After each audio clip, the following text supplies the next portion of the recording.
Ok, acá. Ok, bueno, buenas noches nuevamente. Gracias por vuestro tiempo, vuestra atención. Dios les bendiga y bueno, comenzamos ahora nuestra decimotercera clase de nuestro curso de Historia de la Reforma. Así que, en vista del tiempo, comenzamos. Mucho ya hemos conversado, hablado, expuesto sobre la clase. Sin embargo, o sea, no sobre la clase, obviamente, sino sobre eh, la reforma en sí misma, pero obviamente ningún movimiento de esta magnitud como la reforma se queda ahí, o al menos no debería ser así. Y gracias a Dios este caso, en el caso de la reforma no fue la excepción. Así que lo que más ahora que tratar un tema cronológico eh, como lo han sido casi todos. Por eso le llamé taller a la clase anterior y a la actual, porque no es un tema puntual que vaya en un momento, de un momento tras otro, una fecha tras otra, sino que es una temática que es transversal, de hecho muy posterior a la reforma incluso.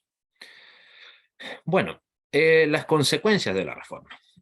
Como pueden ver ahí, como todo proceso histórico derechamente revolucionario, las consecuencias fueron más a largo plazo que mientras sus protagonistas estaban vivos.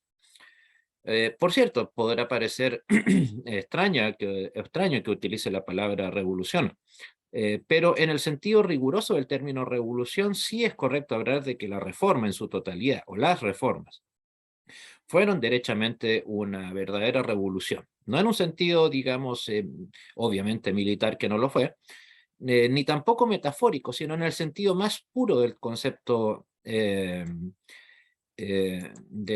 término reforma, o sea, de revolución. O sea, un cambio total de paradigma, un cambio, básicamente una hoja en blanco. O sea, algo que cambia totalmente eh, la manera en que se estaba desenvolviendo, en este caso la religión, la cultura, la humanidad, a la larga, ¿no? Y bueno, o sea, literalmente no hubo ningún aspecto, y algo de eso es lo que vamos a revisar hoy, que no, digamos, no fuera trastocado, que no fuera cambiado, y obviamente en la mayoría de los casos para bien. Las consecuencias como buen fruto del testimonio cristiano no solamente a buena hora se quedaron encerradas en los templos de los ahora llamados protestantes, o los herejes, si lo que nos quieren llamar así. Ahora la herejía, por así decirlo, era múltiple, por lo cual era mucho más difícil de combatir. O sea, el Vaticano se había acostumbrado a que los reyes pelearan en su nombre, a que la iglesia en general siguiera simplemente sus órdenes inequívocamente de manera, no, no, ni siquiera militar, porque para ser militar hay que tener instrucción al menos, de manera servil, básicamente. O sea, el Vaticano dijo y el Vaticano hizo, y la gente hizo, punto. O sea, no había espacio para discusión, para disidencia. En cambio ahora, al ver que no solamente se trata de una cuestión de que los herejes, digamos, había herejes, sino que también eran muchos y de distintos tipos. Entonces, el problema que había que atacar tenía diferentes flancos. O sea, tenemos a estos herejes alemanes ahí con su Lutero y que tiene un país pobre, pero también se nos aparecieron en Suiza, otros tantos en Francia, y más encima se nos mete entre medio un rey de España, o sea, perdón, de Inglaterra. O sea, no era un escenario para nada fácil de afrontar el que tenía en aquel momento el Vaticano. Por lo tanto, a buena hora para nosotros, era mucho más difícil de enfrentarse a esto. O sea, es como en cualquier problema que uno tiene, incluso en su propia vida, ¿no? Es distinto tener una gran enfermedad a tener varias pequeñas. Al final puede que una enfermedad sea por sí sola sea más fácil tratar, pero si hay que tratar varias distintas, aunque no sean graves, puede que un medicamento sea contraindicatorio contra el otro. Entonces, algo similar en este caso podríamos decir que sucedía respecto del Vaticano y los múltiples herejes que existían ahora. Y nuevamente, a buena hora, a Dios gracias, las consecuencias de la reforma llegaron a todo aspecto de la vida, religiosa, política, cultural, social, etc. Insisto, no hubo aspecto de la vida humana que no se viera influenciado en mayor o menor medida por los sucesos de la Reforma. No sé, ¿alguna pregunta mientras?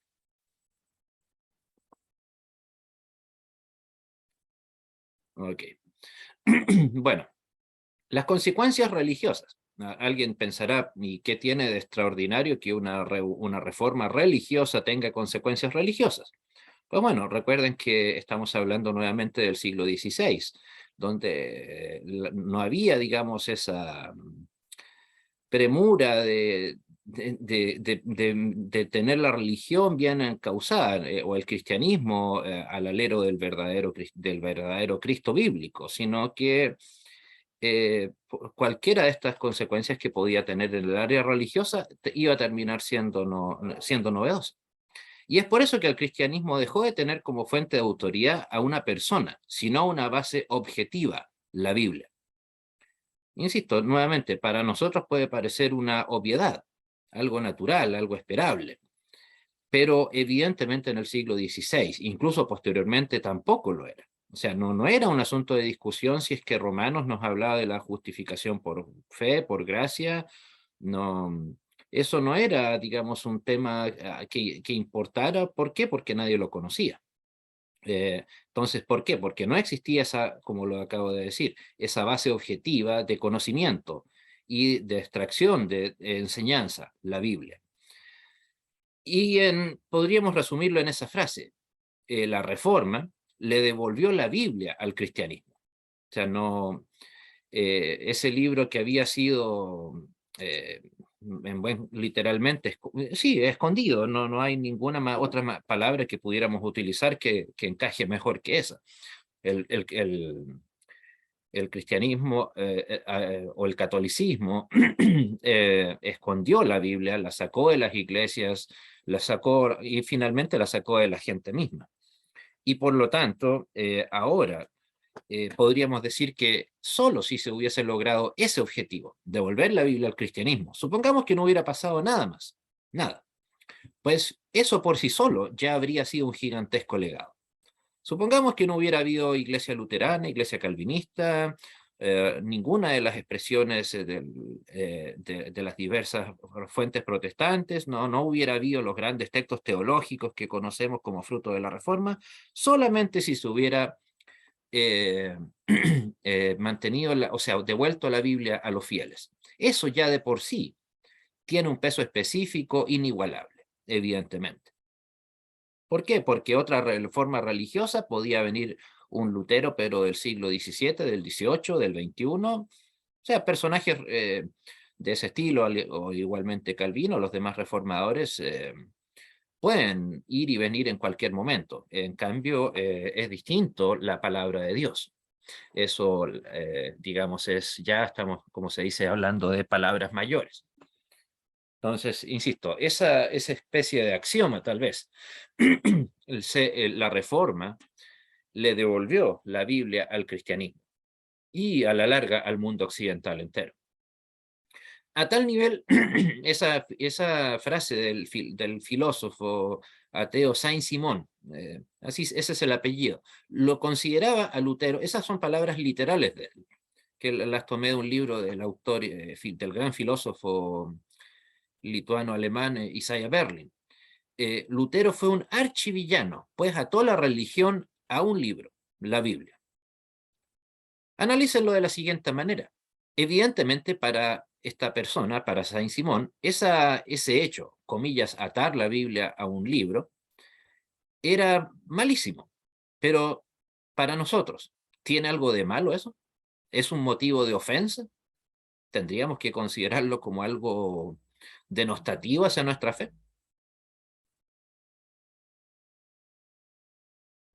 ¿No? No, de ninguna manera. O sea, como diría alguien, qué bueno que se note. Ojalá se notara más incluso. Si me permiten la infidencia, en alguna ocasión, hace, no sé, unos 15 años, cuando todavía estaba estudiando teología, Un compañero del seminario, bastante hereje el hombre, me dijo: tú eres un bibliólatra,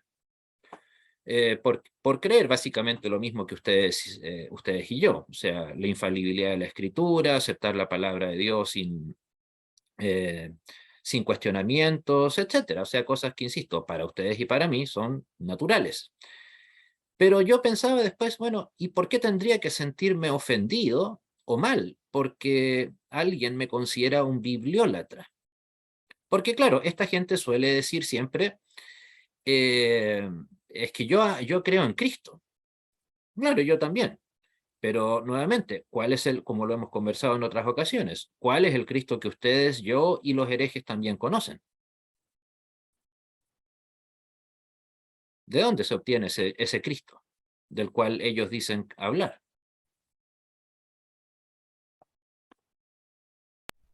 de la Biblia. Exacto, o sea, de ese mismo libro del cual a nosotros nos acusan de tenerle idolatría. O sea, ¿qué tiene de malo? ¿Sí?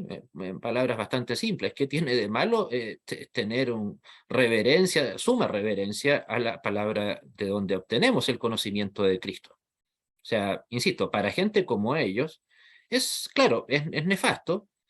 Para nosotros es algo, un hecho de la causa, y más aún, insisto, que alguien nos acuse de bibliólatras a nosotros, pues bueno, yo le agradecería, si yo fuera ustedes también, si a ustedes les dijeran eso, yo no lo consideraría de ninguna manera un insulto. Seguramente la gente lo va a decir con esa intención, pero para nosotros de ninguna manera tiene que serlo. Entonces, al respecto de las consecuencias religiosas, continuando con el punto, es que la idea entonces ahora de la traducción y difusión masiva de la Biblia recién surgió como fruto de la Reforma. O sea, es cierto, por ejemplo, se suele creer que, mire, creo que habían partes, por ejemplo, de la Biblia solamente traducidas al alemán, pero traducidas desde la Vulgata latina, o sea, ni siquiera eran una traducción directa, sino lo que se dice una traducción de una traducción, como es el caso de la mayoría de las Biblias que utilizan nuestros amigos católicos en sus parroquias. Son traducciones desde el latín, de la Vulgata latina, no del griego ni del hebreo. Pero aún así, o sea, la primera mega traducción que se realizó en el alemán fue obviamente la Biblia de Lutero. En el castellano, antes de Lutero, creo que era del 1360 al 1380, está la Biblia alfonsina, pero también ese más que uno, no era tampoco un libro de consulta al cual usted pudiera acercarse libremente, sino que había tal vez un puñado de ejemplares en algunos cuantos monasterios en España. Fue más que nada el trabajo personal que se dio un rey en España con la intención de tener una Biblia, pero no era algo que él, digamos, no, nunca estuvo la intención de que ese trabajo se difundiera. Entonces, en ese aspecto, la primera traducción al castellano de la Biblia, en efecto, fue la famosa Biblia del Oso, la de Casiodoro de Reina, en 1569. Insisto, ¿por qué? Porque ideas como esa, antes de la Reforma, simple y sencillamente no existían. Puede parecer a veces, sí, al analizarlo, un poco impensable, o sea, ¿cómo es eso? Que la gente no tuviera la intención o el anhelo de tener la Biblia en otros idiomas.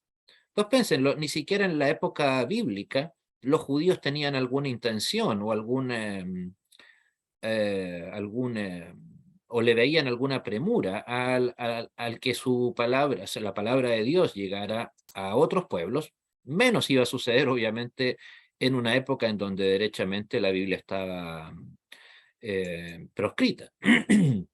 Entonces, esa idea, insisto, gracias a Dios, no solo llegó, sino que se mantuvo de posterior a la reforma. Eh, todo esto de una u otra manera en el aspecto religioso nos lleva a la pregunta, ¿dividió la reforma al cristianismo? O si lo quieren, ¿dividió Lutero al cristianismo? Ahí escribí sí y no. ¿Por qué?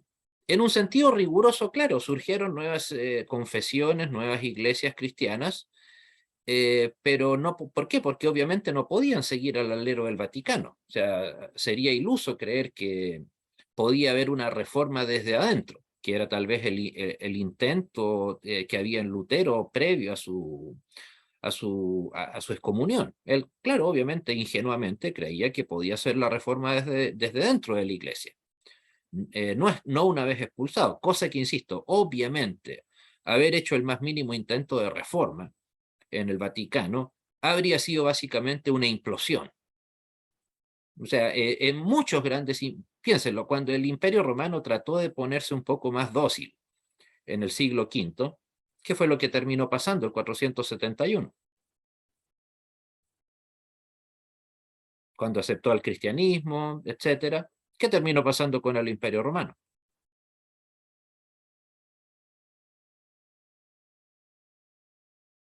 Implosionó, desapareció.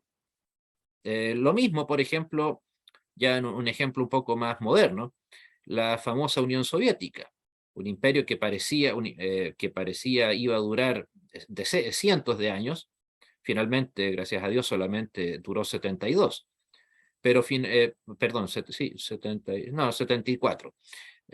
Recuerden que se disolvió la Unión Soviética el 24 de diciembre del año 91. Pero precisamente ¿por qué se disolvió? No solamente por la crisis económica, política, humanitaria que había en todos los países de la Unión Soviética, sino porque era demasiado ingenuo creer que en un sistema tan carcelario como lo era la Unión Soviética, tener reformas de libertad económica, de pensamiento, políticas, religiosas, eso iba a permitir que la Unión Soviética siguiera existiendo. Lo mismo en el Vaticano, o sea, imagínense que se convirtiera el Vaticano en una democracia, al estilo de las iglesias nuestras, ya sea en el caso de las calvinistas, luteranas, la que ustedes quieran. Imagínense ese sistema intentando implantarse en el Vaticano. Con toda seguridad el Vaticano desaparecería en un par de generaciones. O sea, no, o sea, un par de décadas, perdón, ni siquiera generaciones. O sea, ¿por qué? Porque es un sistema que simple y sencillamente no admite, no permite la posibilidad de disidencia, de no tener una autoridad eh, que les esté diciendo qué hacer, qué no hacer. Tiene que haber alguien que lo haga. Y si eso no sucede, pues bueno, cuando aparecen personajes que dicen no, ahí surge precisamente figuras como Lutero, como Enrique VIII y Calvino y los reformadores radicales. Por eso en ese aspecto sí, sin duda que dividió Lutero el cristianismo, pero cuidado, no aceptar eso como la típica excusa que los católicos dan, como que ese es el gran motivo por el cual la reforma fracasó, por el hecho de que supuestamente dividimos al cristianismo.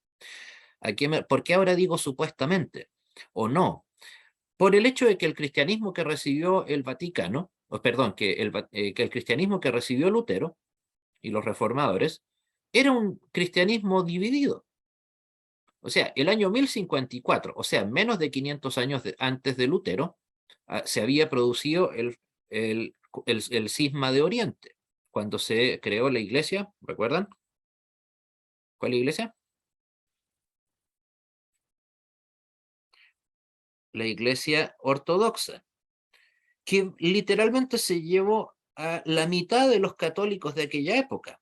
O sea, entonces no estamos hablando de que Lutero haya llegado a una iglesia compacta, cohesionada, con las mismas enseñanzas. O sea, habían entre tanto cambiado una cantidad de dogmas. Por ejemplo, recuerden que hubo 3 papas que fueron hijos de otros papas. Se habían cambiado muchos aspectos del Vaticano en 500 años. eh, o sea, habían papas que habían sido derechamente unos depravados en todo aspecto, criminales, y que habían sido declarados santos. Entonces la Iglesia Católica ya estaba de por sí dividida. En ese aspecto, digamos, podríamos decir que Lutero y los reformadores dividieron más a una iglesia que ya estaba sumamente dividida. O sea, no era necesario, pero que iba a estar dividida independiente de si eh, de que Lutero y Calvino hubieran aparecido. No habría tenido nada, ningún efecto. Aún así, la Iglesia Católica ya estaba dividida, ni hablar de de las órdenes religiosas dentro del Vaticano. Sabemos que son decenas, si acaso no más de 100. Entonces, y una con respecto de la otra no se deben mutua obediencia. O sea, un sacerdote, por ejemplo, franciscano, no le debe obediencia a un obispo agustino, o un agustino no le debe obediencia a un arzobispo jesuita, por ejemplo. Eh, entonces eso ya nos muestra de que el Vaticano no es esa masa compacta, incólume que jamás se ha dividido, sino que se ha dividido sin la ayuda de nadie, ni siquiera la de Lutero. Sí, que insisto, no aceptar de buenas a primeras esa acusación como que si Lutero abyectamente se le vino en ganas llegar y dividir el cristianismo. Insisto, porque el cristianismo ya estaba dividido. ¿Una pregunta, hermanos? ¿Hermanas? Sí, tengo una Dígame. pregunta ah, sobre lo de la traducción de la Biblia. ¿Los judíos también ah, tienen sus traducciones o ellos sí la leen en el original? No, o sea, ¿los judíos practicantes de la religión judía o los Sí, judíos sí, sí. cristianos? No, los judíos practican. No, ellos tienen sus propios textos, no, o sea, ellos no se guían por la Biblia hebraica estudiantense, pero tienen sus propios, o sea, el Talmud, etcétera. O sea, además que igual depende de eh, cuál es el ala del judaísmo del que estemos hablando, porque también el judaísmo, pese a que uno cree que es una sola religión, también es una Sí, religión tan diversa como el cristianismo. Lo que pasa es que como ellos viven un sistema bastante más hermético, no se conoce. sí, Tal vez la más famosa de todos sus textos, pero no está en griego, o sea, perdón, en hebreo, sino que está en griego, o sea, no está en hebreo, está en griego, es la Septuaginta, que era básicamente la Biblia, pero de los judíos en el exilio, desde antes de la época de Jesús. De hecho, está la discusión de que si es que Jesús conocía o no la Septuaginta, aquel texto. Hay motivos para creer que sí y otros motivos para creer que no, pero yo la verdad soy de los que creo que sí. Pero no, ellos así como tal no utilizan el mismo texto del cual las Biblias que usted y yo tenemos en nuestras casas se traduce el Antiguo Testamento. No, ok, eso es algo posterior. No, no creo que lo hayan aceptado nunca tampoco. ok. Ok, ¿alguna otra consulta, hermanos? Bueno, consecuencias de la reforma de tipos sociales. Se dignificó el trabajo. Se le reconoció como una bendición, un don de Dios, y no un castigo divino por el pecado, que básicamente esa es la idea que el Vaticano siempre ha tenido del trabajo, que es algo que hay que hacer, que hay que cumplir, pero que es un castigo de Dios por el pecado del Edén, por el pecado original. Pues mientras tanto que tanto Lutero como Calvino, todos los reformadores, reconocían que al contrario, y de hecho basta con dar una lectura de la Biblia en el Génesis para darnos cuenta de que el trabajo era parte del plan original de Dios. Recordemos, el trabajo no es que haya aparecido afuera del Edén, con el mundo ya caído en pecado, sino en el Edén. Ya había trabajo. Recuerden, ¿qué es lo que cambió a causa del pecado? Lo que cambió fueron las condiciones del trabajo, pero no el pecado, no el trabajo en sí mismo.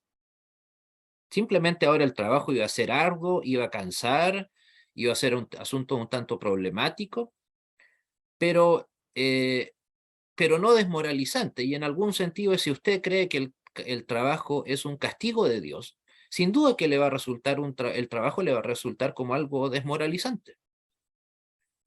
Y también, o sea, lo lamento por nuestros amigos católicos, pero basta con dar una mirada en el mapa para ver que en todos los países en donde llegó el protestantismo, precisamente son países que comparados con la cultura hispanoamericana, nosotros incluidos, precisamente llegó esa idea del trabajo como algo dignificante, como el trabajo como una bendición.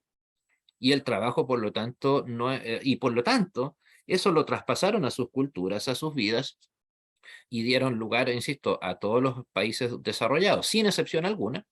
Todos los países desarrollados en lo económico, con las mejores condiciones de trabajo para sus trabajadores, son países de origen protestante. Algunos mantienen más o menos, otros menos, pero el ADN, por así decirlo, de los de la gente, digamos, cultural, tal vez no ya religioso, lamentablemente, sigue siendo en realidad teniendo el ADN, digamos, reformado de la reforma. No, no es, insisto, algo, no creo que, obviamente no es casualidad, o sea, eh, con sus, por cierto, con sus bemoles, con sus aspectos negativos y positivos, comparar la colonización inglesa en América con la que llevaron a cabo los españoles. Como se dice, desde los peregrinos, bueno, los que fundaron Virginia en 1607, luego los más famosos, los peregrinos del Mayflower, y de ahí en adelante, hasta la independencia de Estados Unidos, los ingleses llegaron a hacer riqueza en base a su cultura protestante. Mientras tanto que los españoles, ¿qué vinieron a hacer a Latinoamérica? O a lo que ahora se conoce como Latinoamérica. Vinieron a buscar riqueza, a tomar lo que había. Pero la palabra trabajo, ¿por algo o acaso creen que desde Hernán Cortés hasta Pedro de Valdivia y todos los grandes conquistadores, ellos llegaron a trabajar? No, vinieron a buscar cuánto lugar donde hubiera joyas, donde hubiera metales preciosos, etcétera. Recuerden, incluso hasta eso se ve en la mitología. ¿Cuál era el gran descubrimiento que estaban esperando encontrar los españoles durante siglos acá en Latinoamérica?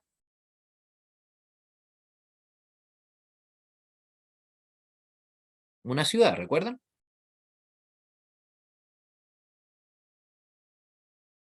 La famosa ciudad de El Dorado, que era una supuesta ciudad construida netamente, ¿recuerdan? Con Oro. oro, que estaba repleta de oro, supuestamente.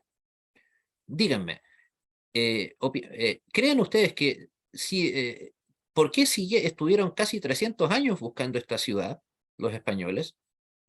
¿Era para ponerse a trabajar ahí? No, para llevarse el oro a Europa. Riqueza fácil, total, ahí la encuentras, sacas un poco. Eh, eh, o sea, ¿cuánto? Un anillo de bodas cuesta cuánto? Sobre 250 dólares. Entonces, claro, hasta en eso, en cambio, no me imagino que los ingleses, si les hubieran dicho eso, cuando se bajaron del Mayflower, se hubieran puesto a buscar una ciudad llena de riqueza. De hecho, lo primero que hicieron los ingleses, ¿qué fue? Los del Mayflower me refiero. ¿Qué es lo que los hizo característicos? ¿Cuál es la fiesta que más conmemoran hasta el día de hoy?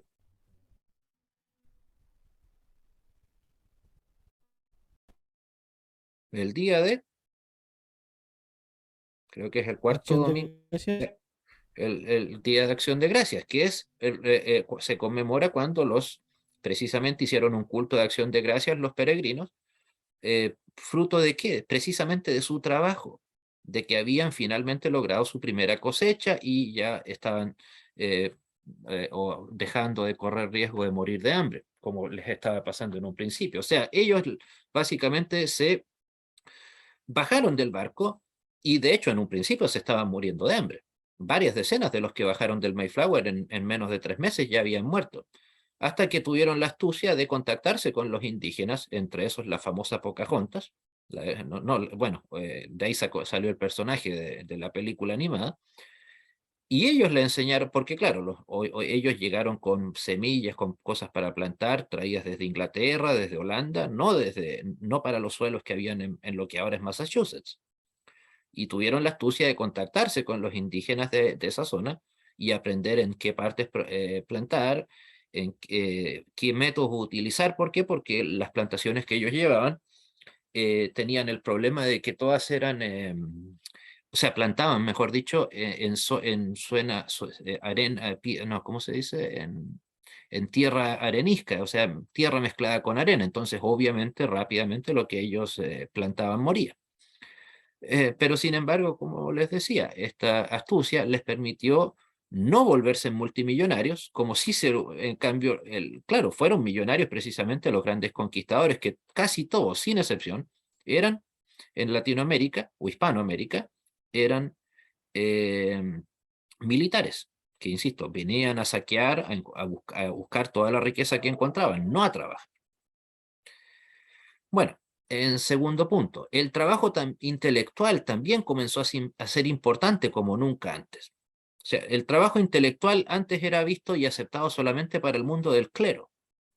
Por algo precisamente no existía masivamente las grandes universidades, los grandes centros educativos, sino que eso comenzó a surgir, insisto, de hecho la primera, recuerden, la primera escuela pública surgió en la Ginebra calvinista, y obligatoria, de hecho. Entonces, por eso ese cambio tan radical en el nivel cultural de los alemanes, especialmente a causa de la reforma, o sea, en las zonas en donde llegó la reforma, porque la zona de Baviera es donde no llegó nunca. Eh, pero antes la idea de trabajo era solamente, como dicen, el trabajo con pala y picota, eh, con martillo en mano. En cambio, ahora se comenzó a ver que el trabajo intelectual era igualmente importante. Y precisamente eso a la larga permitió, y bueno, ni tan a la larga incluso, permitió que el cristianismo protestante, digamos, fuera tan próspero económicamente también. Ok, vamos a ver.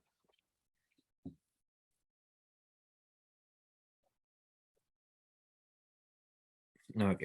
Bueno, también, si bien esto es una interpretación mía, comenzó a desaparecer la sociedad estamental que caracterizó la Edad Media y surge la movilidad social como fruto precisamente del trabajo. Porque ahora el trabajo, digamos, se veía como una fuente de riqueza, no solamente de subsistencia. No estoy diciendo que haya surgido en el siglo XVI, con Lutero, con Calvino, el capitalismo al estilo Max Weber o Adam Smith, en La riqueza de las naciones, pero curioso, precisamente, Adam Smith, buena parte de su ética laboral y de producción de riqueza, o sea, Adam Smith, por cierto, el padre del capitalismo, él, para él era inconcebible la obtención de riqueza, eso lo plasma en su libro La teoría de los sentimientos morales, inconcebible la producción de riqueza sin la ética y la moral cristiana. Y obviamente Adam Smith, que era escocés, si bien vivió buena parte de su vida en Londres, pero él también era protestante, de corte puritano incluso. Eh, entonces, todo su pensamiento, su ética del trabajo era precisamente de tipo protestante. Y obviamente, como fruto de la necesidad de promover la lectura bíblica, se promovió como nunca antes, incluso yo diría, y nunca después, la alfabetización. O sea, hoy en día, claro, nosotros, a ver, no sé, creo que en Chile el porcentaje de analfabetización, perdón, la última vez que leí una estadística era de un 3%. Y se hablaba de lo escandaloso que era dicha cifra. Pero las cifras de alfabetización en el mundo de la época de la Reforma era también, en un sentido inverso, era pero minúsculo.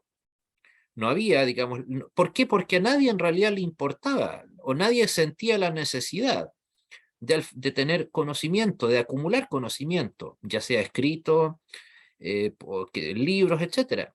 Incluso los cristianos, porque si los cristianos no tenían la idea de que era bueno estudiar la palabra de Dios, ¿quién les iba a motivar a hacerlo? Si ni siquiera sabían que podían acceder a la palabra de Dios. Entonces, y claro, se promueve la alfabetización, claro, eso partió obviamente en Alemania, se consolidó en la Ginebra calvinista, obviamente consolidó mucho más todavía en la Inglaterra cismática, y eso, insisto, eso permitió que toda la Europa que nosotros conocemos, protestante, se regara de universidades, de centros educativos, de literatura y también de difusión de dicha literatura. Porque, bueno, como es obvio, ¿no? Todos aquí sabemos leer, precisamente, no sé si a ustedes también, al igual que yo, se les enseñó a leer la Biblia, o sea, con la Biblia, como fue mi caso, gracias a Dios, pero obviamente al aprender a leer la Biblia aprendí a leer cualquier otro texto. Lo mismo en aquella época, ¿no? Si usted en la edad, en el siglo XVI, XVII en adelante, si usted lograba obtener conocimiento, alfabetización, usted podía acceder a cualquier tipo de literatura, cosa que obviamente no abría las puertas de par en par al conocimiento. O sea, no es también en un sentido cultural, no es casualidad que los países más cultos de Europa son precisamente, o llegaron a ser precisamente los que adhirieron a la reforma. Lamentémoslo por nuestros amigos españoles, pero precisamente el país más atrasado de toda la Europa, o sea, pese a que fueron, recuerden, un imperio de ultramar gigantesco España, con el nivel de culturalización, no de riqueza, por cierto, porque claro, uno podrá decir, bueno, pero es que tienen gigantescos castillos, escoriales, abadías, etc. Sí, pero no de ese nivel de cultura. O sea, nosotros tenemos, qué sé yo, por ejemplo, o sea, como ejemplo de un gran literato, a Miguel de Cervantes, pero bueno, los alemanes, los ingleses tienen a 10 similares a él. O sea, y la diferencia es que ellos en esos países protestantes sí se difundió la literatura de todos estos autores.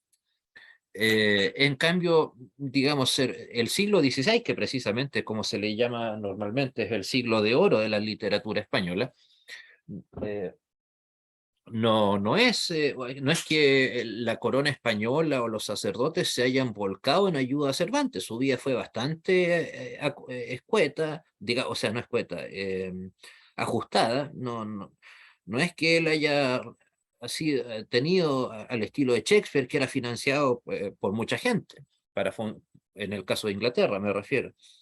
Y así otros tantos ejemplos. La vida de Cervantes no era lo que uno se imaginaría para un gran literato. No, él estuvo bastante complicado económicamente. No fue alguien que viviera una vida cómoda. Entonces, precisamente ¿por qué? Porque en España no importaba mucho si usted era una persona culta o no. Lo que importaba en buena medida es que usted fuera leal al rey, a la reina y obviamente a la Santa Madre Iglesia. Salvador, ¿quieres comentar algo? Sí, quería hacerle una pregunta sobre lo que comentaba usted sobre la analfabetización, perdón, sobre las personas que sabían leer o no. Ah, ¿Desde qué tiempo se venía arrastrando esto? ¿Ya desde los tiempos, se podría decir, desde el primer siglo o fue hasta después de la muerte de Jesús?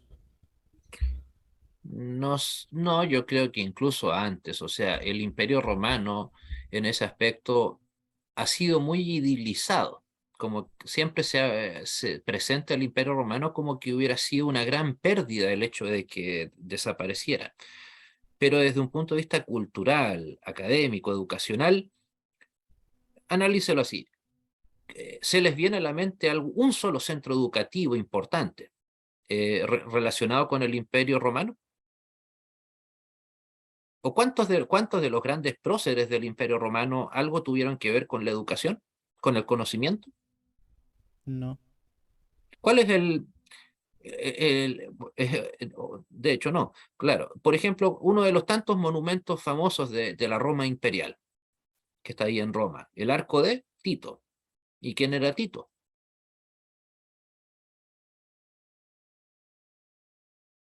Pregúntenle a los judíos del año 70, de hecho. Un general, un militar. No era un educador precisamente. O sea, en ese aspecto, como les decía, lamentablemente el mundo secularizante que tenemos enfrente hoy en día trata de presentarnos como que se perdió una cosa cultural gigantesca con la desaparición del Imperio Romano, siendo que en realidad no nos dejó nada muy positivo el Imperio Romano, para nada. O sea, y por lo tanto la analfabetización ya era un fenómeno no masivo, sino que casi absoluto. O sea, en la época, ya obviamente en la época de Jesús, o sea, no era que a los romanos les interesara que ustedes fueran una persona culta, precisamente por qué ellos, o mejor dicho, cuál era el tipo de persona que ellos querían para su imperio. Gente, varones que fueran fornidos, ojalá, ya sea para llevar a cabo dos funciones. Uno, ser militares, o dos, trabajar la tierra. Y si usted no tenía las competencias físicas para eso, usted estaba de sobra en la sociedad. Por eso es que prácticamente el 40% de la población del Imperio Romano, cuando se disolvió, eran esclavos. O sea, no, había un desprecio por la vida humana bastante grande. En el caso de la mujer, ni hablar. La mujer, lamentablemente, era vista también como simplemente un objeto que permitía, como se dice, preservar la especie. Por eso es que era casi una condena a muerte que se considerara que para una mujer que ella fuera considerada estéril. Era muy común que los maridos, incluso a veces los padres que creían que una hija era estéril, la asesinaban en secreto. Por lo tanto, no es que, digamos, siendo bastante justos, no es que el catolicismo del 400 en adelante haya escondido la alfabetización, sino que simplemente no la modificó, mantuvo las cosas como estaban.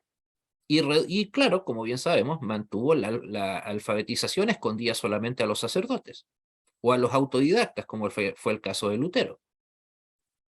O sea, la gente que aprendía a leer no era precisamente porque en la Iglesia Católica o incluso en los gobiernos, la gente digamos, tuviera el respaldo y se viera bien que una persona quisiera educarse, no, sino que simplemente era una cuestión de esfuerzo personal, no, o sea, de autosuperación, como se dice también, ¿no? Entonces, insisto, no, o sea, si le tuviéramos que poner fecha, o sea, yo diría que el Imperio Romano no hizo nada por la educación de su gente. O sea, y yo creo que en ese aspecto o sea, de hecho, por ejemplo, los egipcios hicieron bastante por la matemática, los griegos bastante por la filosofía, los romanos, ¿qué es lo que más hicieron? Conquistar un país tras otro. Pero qué cosa, digamos, cultural, vinculada al conocimiento, que no fuera militar, dejaron los romanos a la historia.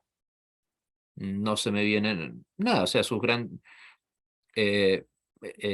no se me viene a la mente nada. Por eso los grandes resabios del Imperio Romano son cosas bastante rústicas, no ni comparadas con todo lo que había en el mundo oriental y del Medio Oriente también.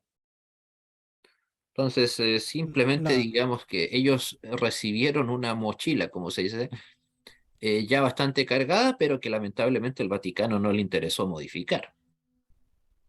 O sea, recuerden que en la práctica el Vaticano fue una copia feliz de lo que había sido el Imperio Romano. La diferencia es que en vez de tener a un emperador, ahora tenían a un papa. En vez de tener a una guardia pretoriana, ahora tenían a los cardenales. No, digamos, no era una cosa muy distinta, digamos, la misma, como dirían algunos, la misma mugre con otro color simplemente. ¿Querés comentar algo más, Salvador? sí, ah, ahorita que preguntaba que había dejado Roma, ah, pues no, nada más diría yo que la arquitectura, pero más que dejarla como para, como lo decía usted, como para enseñar algo o promover algo, más bien fue como para, como que ellos trataban de dar esa impresión de que eran grandes personas con sabiduría y dejar como no sé, como un recuerdo que fueron grandes. No sé Sí, si me entiendes. podría decirse que sí, claro. Sí, claro, y arquitectura es incluso no muy sofisticada Sí, en la mayor parte de los casos. O sea, tal vez eran buenos haciendo lo que hoy llamaríamos carreteras, caminos. En Inglaterra se han encontrado bastantes, pero en buena medida todo eso, ¿por qué? Porque los romanos no tenían no les era mayormente importante la vida humana. Por algo precisamente, como ya lo hemos mencionado en alguna otra ocasión, la gran entretención de los romanos. ¿Cuál era? El circo. O sea, para ellos les resultaba divertido. Imagínense lo atrasado de la sociedad de ellos. O irónicamente hablando, eran tan avanzados que para ellos les resultaba divertido ver cómo leones hambrientos devoraban a familias completas. O sea, eso habla bastante, o sea, y ahí sí tenían una obra arquitectónica gigantesca, bastante bien mantenida, muy bien estructurada. ¿Para qué? Para ver cómo devoraban gente. Mire qué maravilla más grande, ¿no? O sea, ahí sí, curiosamente, o sea, para mostrar su desprecio a la vida humana, ahí sí tenían invectiva, ahí sí tenían grandes construcciones, digamos, en lo que se refiere a sofisticación, etcétera. Pero en lo demás, no, para nada. No, insisto, no eran un lugar, no sé, insisto, creo que está muy sobreestimada la cultura romana. Es cierto, tenían un sistema político relativamente bien organizado, pero no por eso menos tiránico. O sea, no hay ningún emperador que se le conozca al Imperio Romano como un gran emperador, como un gran estadista. O sea, el primer emperador que se nos puede venir a la mente seguramente es Nerón, Calígula, que claramente dotes ni gente muy inteligente no era. En fin. Bueno, Perdón. sí, Ah, entonces se podría decir que la poca alfabetización que tenían el pueblo judío era por parte de las escuelas que ellos mismos tenían para sus propios creyentes, sí, sin duda, sí, practicantes. de todas Ok. maneras, sí. O sea, la alfabetización que había dentro del judaísmo precisamente respondía netamente a motivos, en este caso religiosos, escuelas rabínicas, las sinagogas, que claro, en efecto, eran exclusivamente para educar y alfabetizar a su gente desde niños incluso, en la mayoría de en la medida de lo posible, para que aprendieran a leer la Torá, los textos que en general para nosotros conocemos como el Antiguo Testamento.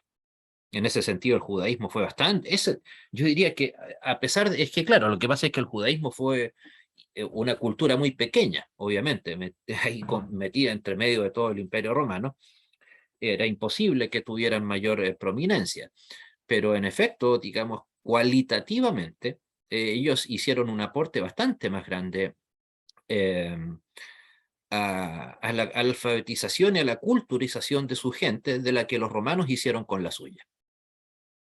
O sea, no era raro que un judío supiera leer en la época de Jesús, pero no era raro, era rarísimo que un romano supiera leer en la época de Jesús.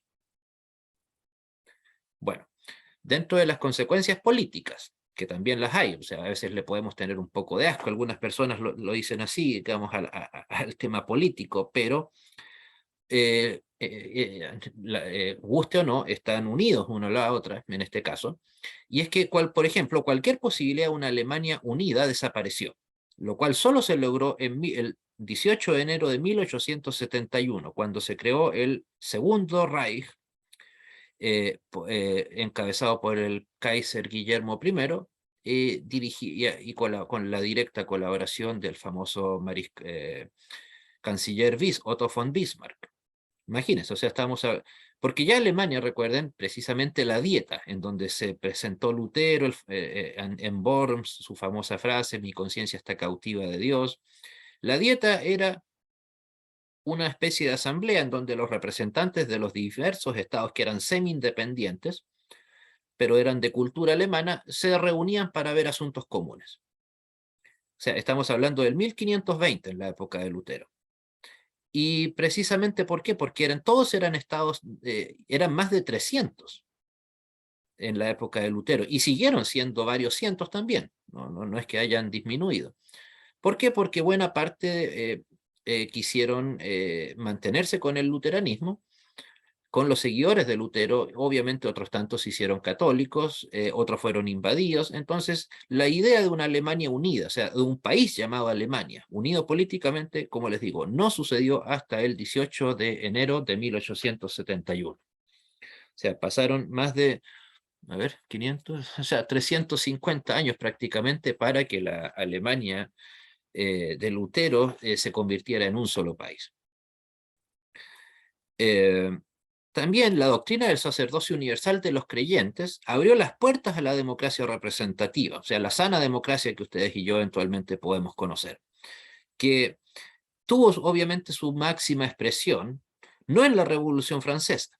Eso en realidad es por sobre todo una idea que tratan de implantar los secularizantes, los ateos, que tratan de hablar maravillas de la Revolución Francesa, pero siendo que fue un proceso absolutamente sanguinario, del cual ahí estoy plenamente de acuerdo con el presidente John Adams, el segundo presidente de Estados Unidos, cuando él afirmó en alguna ocasión que de la Revolución Francesa no se podía rescatar absolutamente nada, nada, solamente fue un proceso sanguinario, horroroso, que dividió a su propio país, que salió de un régimen malo para entregar su país completo a un régimen tiránico de Robespierre, y que más encima terminó derivando posteriormente un par de años en una anarquía. Y finalmente después, ¿cuál fue el famoso francés que se hizo, o sea, el francés que se hizo famoso posteriormente? ¿Líder francés? Napoleón.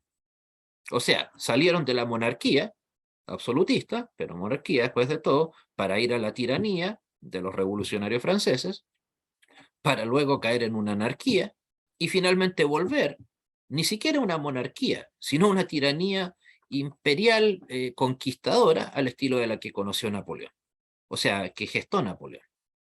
Entonces, no hay, como les digo, en ese aspecto, si se quiere hablar de una verdadera, de un verdadero inicio de la democracia representativa, solamente puede estar como opción la independencia de Estados Unidos, especialmente con sus documentos fundacionales. Con sus matices, obviamente, algunos me dirán, bueno, pero... Y más aún, obviamente, el hecho de que de la inspiración protestante que estaba en la independencia de Estados Unidos, que si bien se trata de poner en duda, pero en realidad creo que negarla es una exageración o una muestra de desconocimiento. Algunos me dirán, bueno, pero en la independencia de Estados Unidos también se mantuvo la esclavitud. Ok, como alguien lo dijo en una ocasión, el pecado original de Estados Unidos. Pero no por eso se puede opacar todo lo demás que generó la independencia norteamericana. La idea de que el famoso un hombre, un voto. Eh, ¿Por qué? Porque el sacerdocio universal de los creyentes es que yo tengo valor por el solo hecho de ser valioso ante Dios. Y la idea de la democracia representativa, al estilo Estados Unidos, de los padres fundadores en adelante, era yo ciudadano, tengo valor por el solo hecho de ser ciudadano. No importa si soy un hijo de la aristocracia, del clero o de altos militares. Eh, Basta con ver incluso la lista de personas que forjaron la Declaración de Independencia, que la firmaron. John Adams era un alto intelectual, pero estaba lejos de ser una persona adinerada. No así su primo, Samuel Adams, que era un alto empresario, pero que curiosamente no era un gran intelectual. George Washington no era un gran intelectual, aunque él no firmó la Declaración de Estados Unidos, pero era un militar. O sea, fue un proceso bastante heterogéneo. Por otro lado, también teníamos a John Witherspoon, un devoto cristiano, pastor presbiteriano, por cierto, o Benjamin Rush, un devoto cristiano también, presbiteriano igualmente, que era un médico, pero también era él se esmeró en fundar la Sociedad Bíblica de Pensilvania, que con los años, o las décadas, derivó en la Sociedad Bíblica Americana. Entonces era un grupo bastante heterogéneo, con gente de todos tipos. Y claro, obviamente gente de la aristocracia, podríamos llamarlo así, de la alta burguesía norteamericana. Y de ahí surgió, insisto, o sea, para unir todas ese tipo de personas distintas, surgió la idea, inexistente hasta antes de eso, de un hombre, un voto. Y esa idea obviamente ya estaba presente en las iglesias protestantes, al menos iglesias de corte calvinista y luterana. Es cierto, los luteranos en Alemania tenían obispos, pero esos obispos no eran plenipotenciarios. Por otro, y hay que reconocerlo, ¿por qué no? Que el sistema de gobierno norteamericano es bastante parecido al sistema de gobierno del sistema presbiteriano que surgió en Escocia con John Knox. También, continuando con el tema político, se fortalecieron las identidades nacionales de diversos países de Europa. Y como está escrito ahí, para bien o para mal.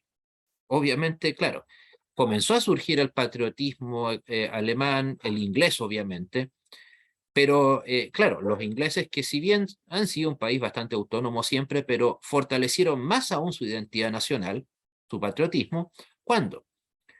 Cuando lograron sacarse de encima, literalmente, a los católicos españoles, cuando derrotaron a la famosa Armada Invencible, que el rey de España iba a conquistar Inglaterra para quedarse con Inglaterra y devolverle el trono a algún rey católico como regalo al Vaticano.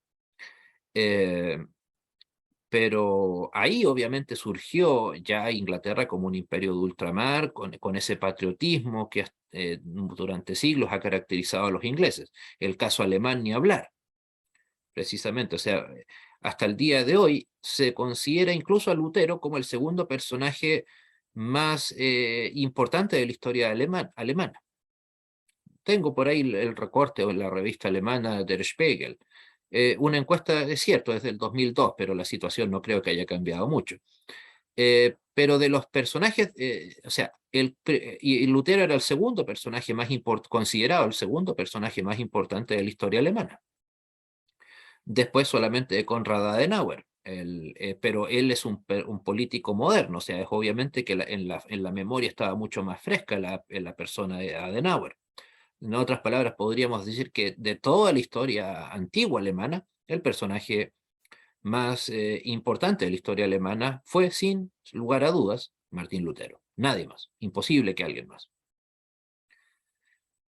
Y bueno, otros países también. Francia, aunque claro, Francia terminó dejando de lado el protestantismo. Holanda también se fortaleció en su identidad nacional. Los países nórdicos también. Eh, Curiosamente, Italia no. Porque de hecho Italia recién se convirtió en un reino en un solo país en 1870. Por eso el punto siguiente, el Vaticano pierde buena parte de su fuerza política, lo cual tuvo su culminación en 1870. O sea, con los años, el Vaticano se comenzó a quedar encasillado en los llamados estados pontificios, que eran unos 200 kilómetros al norte de Roma y unos 200 kilómetros al sur. Pero esos estados los perdió totalmente el Vaticano en 1870, cuando el rey Víctor Manuel II logró unificar Italia y la convirtió en el Reino de Italia, que duró hasta 1920, como fruto de la Primera Guerra Mundial. Entonces, claro, y entonces ahora comenzó a tener su influencia política de manera más indirecta, o sea, manipulando los poderes políticos de algunos países. Obviamente el país en donde mejor efecto tuvo esa política fue precisamente en España, y las consecuencias de eso nosotros las vivimos casi hasta el día de hoy. Pero el poder político directo, ese obviamente lo perdieron en buena medida con la reforma. O sea, de ninguna manera podríamos decir que el mismo poder que tenía, por ejemplo, León X, para tratar de mandar a matar, a quemar a Lutero, ese poder ya después de la reforma lo había perdido. O sea, es cierto, tenía la Inquisición que siguió en su cruzada criminal, pero ya no tenía esa misma libertad de acción que antes tenía.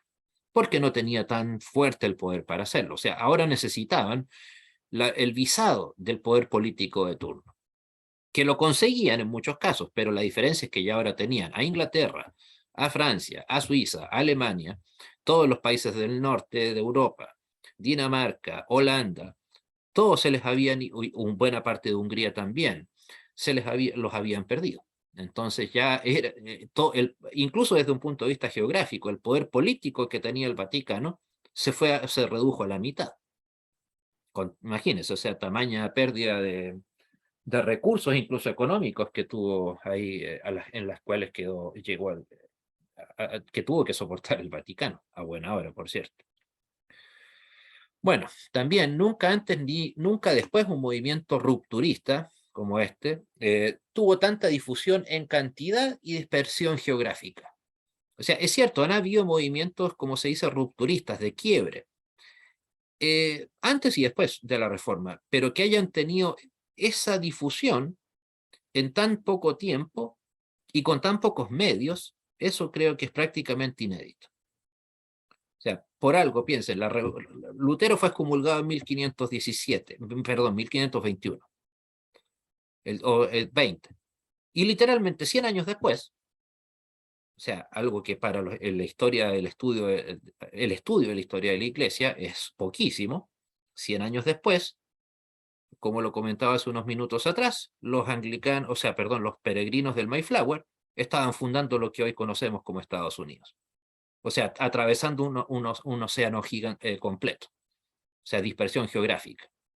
Es cierto, no eran luteranos, evidentemente, pero eran fruto de la reforma. Por eso estoy hablando de las consecuencias de las reformas, no solamente del luteranismo. También el libre examen de la Biblia, a opinión de muchos, abrió caminos de herejía y secularismo. A ver, o sea, la libre interpretación de las escrituras. En algún sentido yo diría que algo de razón tienen de que abrió las puertas a la herejía y al secularismo. A la herejía, ¿por qué? Porque claro, obviamente se corre el riesgo de que si cualquier persona puede interpretar libremente la Biblia, comienza a enseñar herejías. Bueno, pero lo que yo respondo a la gente que nos critica por eso es que digo que ese libre examen es un riesgo que prefiero correr. O sea, prefiero, por darles un ejemplo así más aterrizado en nuestras vidas cotidianas. No sé cuántos de ustedes tienen hijos, pero es como que nosotros no les prestáramos a nuestros hijos nunca la Biblia para que la estudien por sí solos, por temor a que eventualmente, qué sé yo, se nos hagan bautistas. ¿Por eso le vamos a quitar la Biblia a nuestros hijos? No. No. O sea, obviamente no me va a gustar la idea de que se hagan bautistas, calvinistas, metodistas, menos católicos, pero prefiero, insisto, correr ese riesgo. De la misma manera, como creyente, prefiero que la gente con Biblia en mano cometa sus propios errores, pero no cargar en mi conciencia el hecho de que por no entregarle esa Biblia en mano, la gente no cayó en la herejía. Ya lo que la gente haga con eso, con lo que uno le entrega, eso ya es responsabilidad de cada persona. Obviamente no es mucho lo que podemos hacer así. Incluso hace poco sobre el secularismo, o sea, abrir las puertas a que el mundo no se convierta en un mundo no cristiano, como lamentablemente es el mundo que tenemos hoy en día. Por ejemplo, un caso muy triste y emblemático es el de Suecia. Suecia, un país emblemático en la defensa del protestantismo.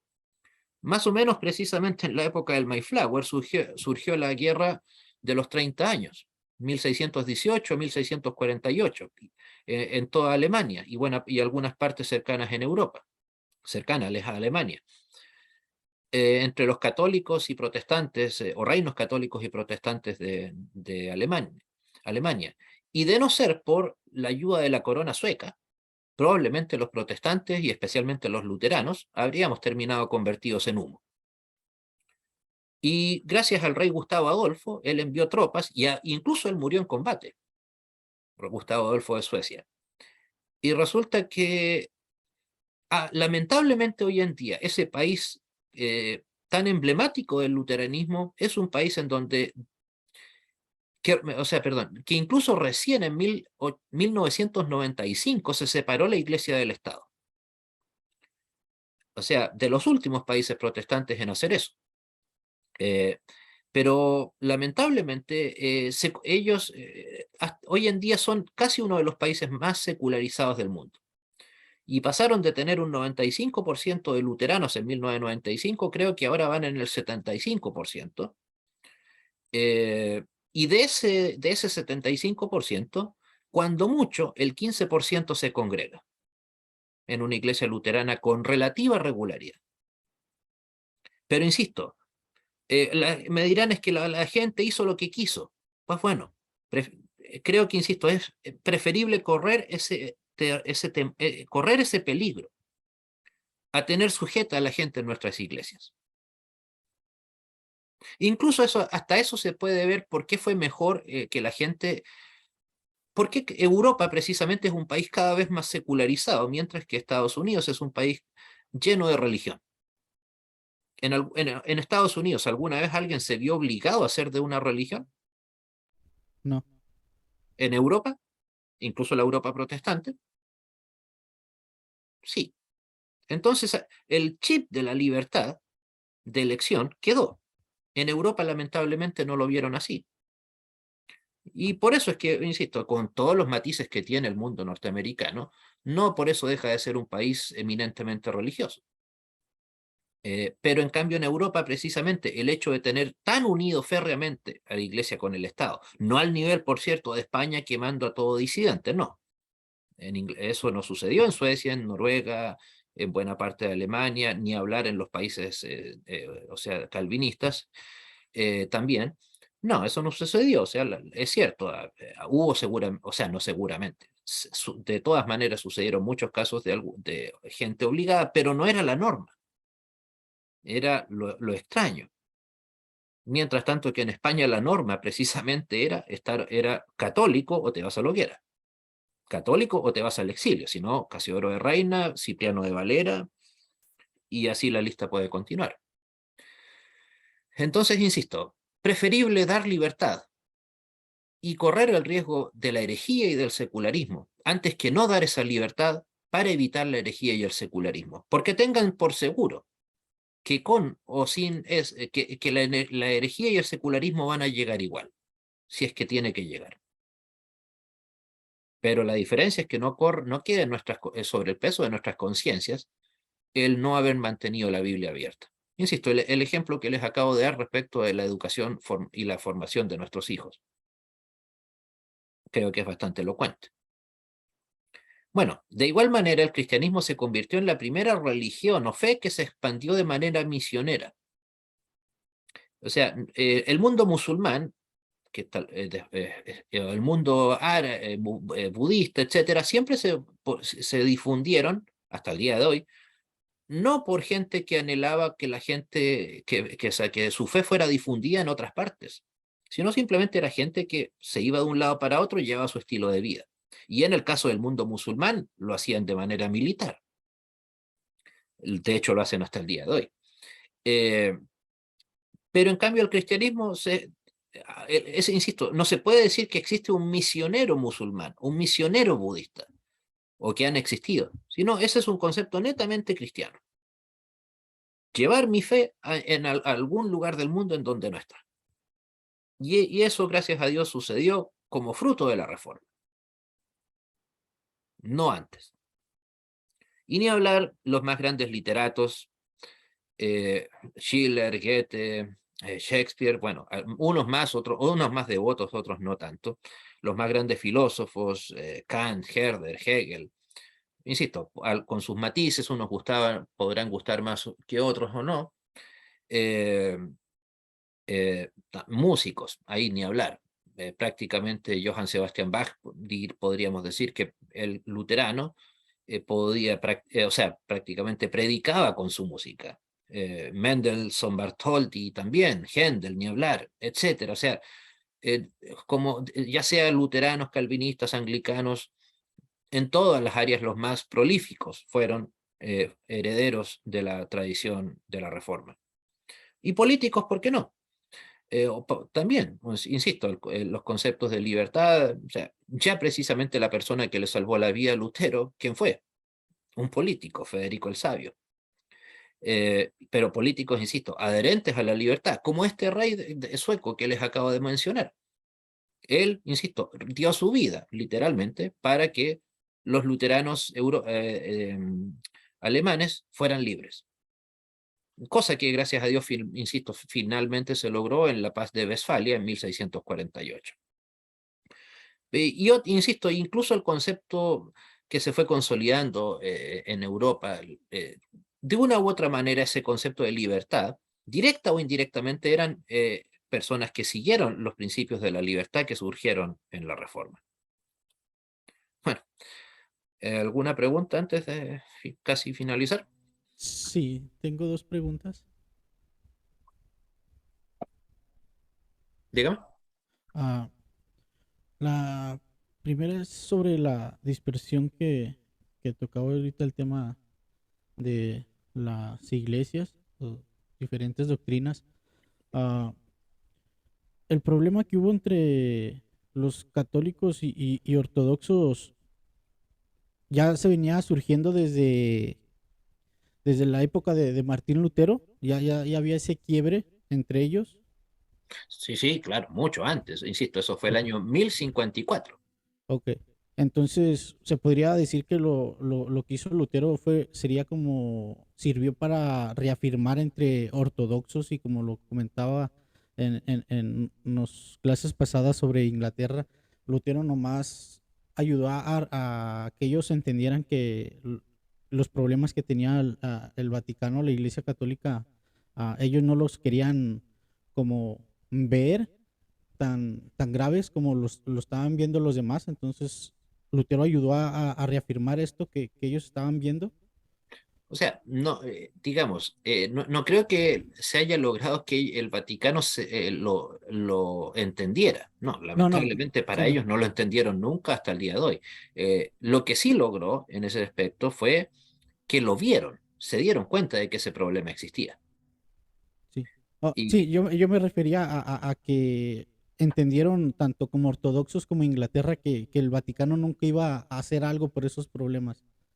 Como que claro, sí, de todas sí, maneras. Y de hecho, como lo comentábamos cuando en la clase sobre la contrarreforma, el Concilio de Trento, la absurda respuesta que tuvo el Vaticano a la reforma, un concilio que se alejó más de la Biblia de lo que ya el Vaticano lo estaba.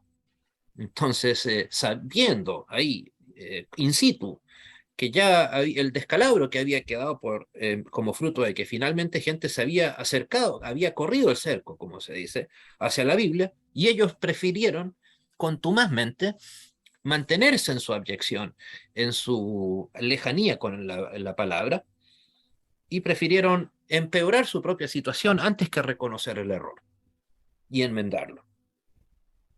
ok. Bueno, ahí precisamente solamente como una cosa anecdótica pueden ver en la imagen un sello postal alemán del año 2009 dedicado al gran músico Félix Mendelssohn Bartholdy. De hecho, él fue uno de los primeros que hizo una composición con la letra una composición musical con la letra del himno de Lutero, Castillo Fuerte es nuestro Dios, o en alemán Ein feste Burg ist unser Gott. Aunque por cierto, Lutero nunca le llamó con ese nombre, él siempre habló del Salmo 46, decía él, vamos a cantar el Salmo 46 en lugar de decir vamos a cantar Ein feste Burg ist unser Gott. Por cierto, Mendelssohn Bartholdy, él es un converso al luteranismo, que insisto, devotísimo luterano, piadoso luterano, pero él no nació luterano, él de hecho era de familia y de crianza incluso judía. Eh, pero él se convirtió al luteranismo siendo adolescente, bueno, adulto para esa época en realidad, tal vez a los 15, 18 años, insisto, terminó siendo un piadoso luterano. En la derecha tenemos al famoso pintor Lucas Cranach, el famoso pintor de la Reforma. Eh, como les he comentado, prácticamente todos los grandes pinturas de sucesos de Lutero o de hechos de la Reforma fueron pintados por este gran eximio pintor. y también dibujante creo que era. Y precisamente hace unos minutos hablaba de la labor misionera, ya que siempre hay los amigos bautistas nos enrostran que los primeros grandes misioneros fueron de corte bautista. No, eso no es así. Ellos siempre hablan del señor, ¿cómo se llamaba este hombre? William Carey y David Livingstone. Es cierto, fueron tal vez los más conocidos, los más famosos, emblemáticos, pero 100 años antes que cualquiera de ellos tenemos, si bien él en sí mismo no era un misionero, el conde Nicolás Ludwig von Zinzendorf, que comenzó haciendo una obra netamente altruista, que fue enviar a buscar a los llamados hermanos moravos, que eran gente que vivía en la zona de Moravia, que eran de raza alemana y religión protestante, pero que estaban siendo perseguidos en Moravia. Y él los envió a buscar y creó la llamada comunidad de Herrnhut, o el sombrero del Señor, así se traduce al castellano. Y él, insisto, con su dinero, y además que incluso financió también el envío, no solamente para que buscaran a estos protestantes allá en lo que ahora es la República Checa, sino que también financió a muchísimos misioneros, en muchos casos creo que fueron a la India y otros tantos a África. Él era en efecto un devoto luterano. También si se trata de políticos, devotos protestantes, aquí tal vez tenemos a uno de los más famosos, a William Wilberforce, el anglicano que un buen día, 25 de marzo de 1807, logró la abolición del comercio de esclavos y que a la larga derivó en la abolición de la esclavitud en todo el Imperio Británico, dándole la libertad a más o menos 18 millones de personas. Él, insisto, era un devoto cristiano, también no solamente hacía la labor de liberar esclavos, sino también de insertarlos en la sociedad. Y también era, digamos, financió muchos misioneros, muchos pastores, gente para que pudiera estudiar y también o sea, tenía escuelas para ex esclavos, hizo muchas reformas en lo que era rehabilitación, educación allá en Inglaterra. Este caballero murió precisamente un par de meses después de que se abolió finalmente la esclavitud en el Imperio Británico, el año 1833. Pero insisto, si se quiere hablar de un político devoto creyente, sin duda que ambos, los que aparecen aquí, Zinzendorf y Wilberforce, en diversos países, distintas áreas, son un excelente ejemplo a mencionar. Muy bien. Si bien quedamos de ver durante estos días, ojalá me lo comenten lo más pronto posible. Si es que hemos de tener alguna clase extra la próxima semana para repasar algunos puntos o algo que quieran conocer que no hayamos tratado aquí, estoy a vuestro servicio. Pero bueno, en cuanto a mí por ahora, Dios les bendiga y muchas gracias. ¿Preguntas, comentarios?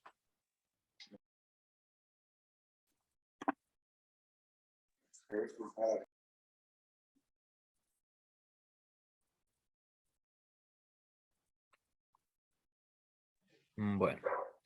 Hermano, pues muchas gracias por toda esta serie de clases. Le agradezco mucho, es muy interesante. De nada, gracias, pastor. A tu servicio, a vuestro servicio, de nada.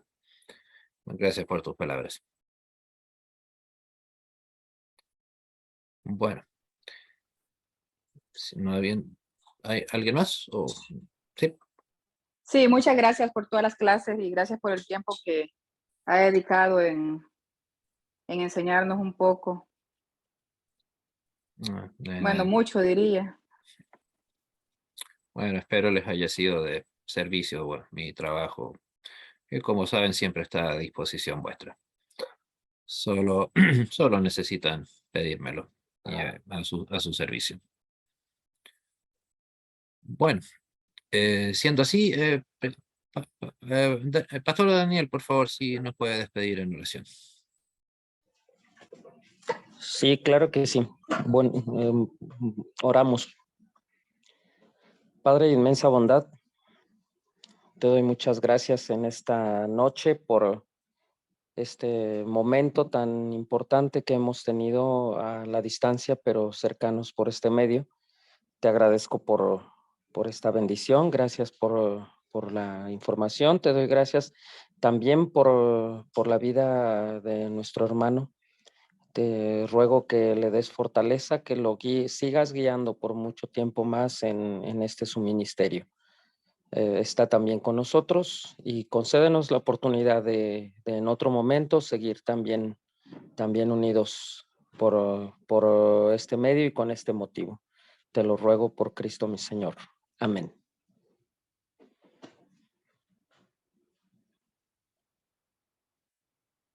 Ok, bueno, buenas noches, Dios les bendiga y nos encontramos en una próxima oportunidad y como les decía, quedo atento a vuestros comentarios y una eventual clase de repaso. Pero eso, insisto, ya depende más, lo dejo en manos de vosotros, por favor. Dios les bendiga y nos encontramos en una próxima oportunidad. Buenas noches, gracias. Ajá, Gracias, hermano. Buenas noches. ajá, Gracias, buenas noches. ajá.